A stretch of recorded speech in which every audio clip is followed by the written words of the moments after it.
अभी आप देख सकते हैं ये माता गुप्त गोदावरी की गुफाएं हैं। झरने जैसा पानी चल रहा है। ये आप दर्शन कर रहे हैं अभी माँ गुप्त गोदावरी की गुफाओं के दर्शन कर रहे हैं।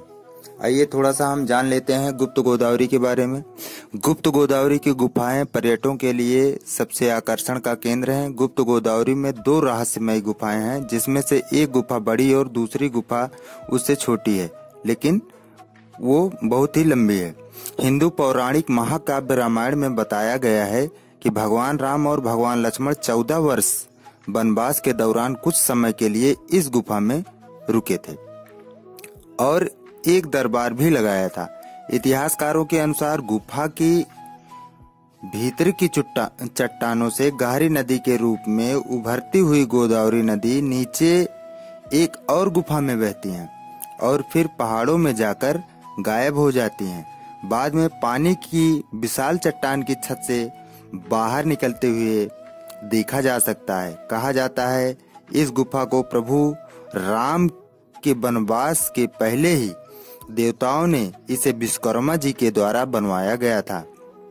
कवि और कथावार वाल्मीकि श्री तुलसी बाबा ने गुफाओं के बारे में क्या कहा है। गोदावरी नदी का जन्म महाराष्ट्र के नासिक में यहाँ से 920 किलोमीटर दूर हुआ था और देवी गोदावरी प्रभु श्री राम के दर्शन हेतु यहाँ पर पधारी थी।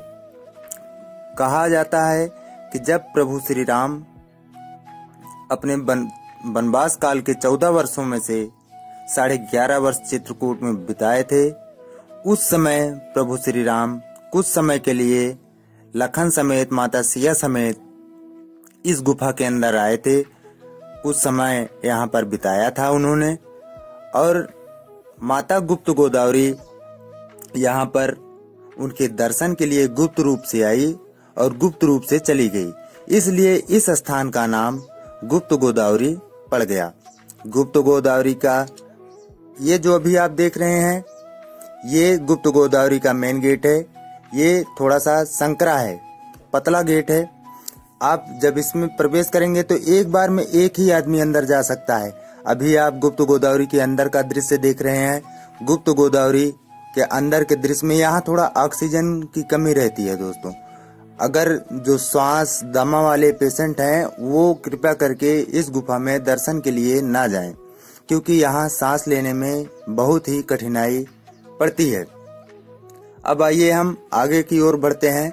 यहाँ पर आप देख सकते हैं गुप्त गोदावरी में कि ये एक यहाँ पर एक लिंग है जिसमें ब्रह्मा विष्णु महेश का तीनों लोगों का लिंग है। ये अभी आप उनका ही दर्शन कर रहे थे। ये गुफाएं आप देख सकते हैं 9.5 लाख साल पहले, आज से 9.5 लाख साल पहले ये गुफाएं बनवाई गई थी प्रभु श्री राम के लिए।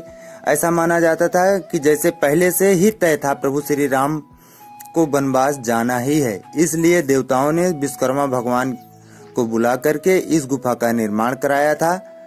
और बेहद ही अतरंगी गुफा है ये, जिसे ना हम जान सकते हैं ना समझ सकते हैं कि कैसे बनाया गया है, क्योंकि ये मनुष्य के आकलन की बात नहीं है। हम इसे आंक नहीं सकते हैं कि ये किस तरीके से बनाया गया है। ये मानव निर्मित तो कतई नहीं है, ये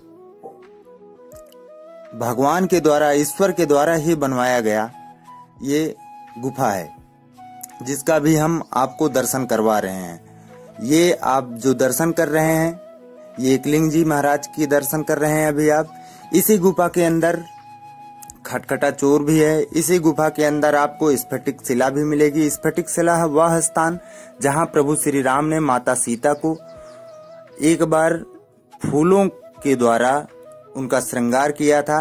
तब इंद्रदेव के पुत्र जयंत आकर के कौवे के रूप में उनको चोंच मारा था।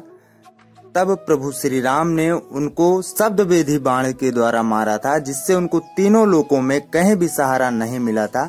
तब आकर के प्रभु श्री राम से सहारा लास्ट में उनको लेना पड़ा, जिससे वो शब्द वेदी बाण उनको एक आंख पे झेलना पड़ा। कहा जाता है तब से ही कौवे की एक ही आंख होती है। ये भी आप दर्शन कर रहे हैं माता गुप्त गोदावरी की गुफा का। ये हमारे भैया जी अतुल जी खड़े हुए हैं। अभी आप देख सकते हैं लोग यहाँ माँ गुप्त गोदावरी के जल ग्रहण कर रहे हैं। आइए चलते हैं आगे की ओर, थोड़ा सा दिखाते हैं। यहाँ वीडियो बनाना अलाउ भी नहीं था, मना कर रहे थे, इसलिए बहुत अच्छे से विस्तार रूप से आपको हम नहीं दिखा पाए हैं, नहीं तो और अच्छे से इस वीडियो को हम दर्शाते और दिखाते। ये वीडियो आपकी जानकारी के लिए बनाया गया है। इस वीडियो का बनाने का मकसद एक ही है कि हमारे जो हिंदू धर्म है, जो सनातन धर्म है, उसका ज्यादा से ज्यादा आप उसके बारे में जान सकें, इसलिए इस वीडियो को हम बना रहे हैं। यहाँ पर एकलिंग जी की मूर्ति है, बोलिए एकलिंग जी की जय। ये एकलिंग जी हैं, यहाँ ब्रह्मा विष्णु महेश एक ही मूर्ति में है। ये आप देख सकते हैं गुप्त गोदावरी का जल है जो इतना तेज से प्रवाहित हो रहा है। कितना जन सैलाब है दोस्तों, जन सैलाब यहाँ पर थोड़ी थोड़ी देर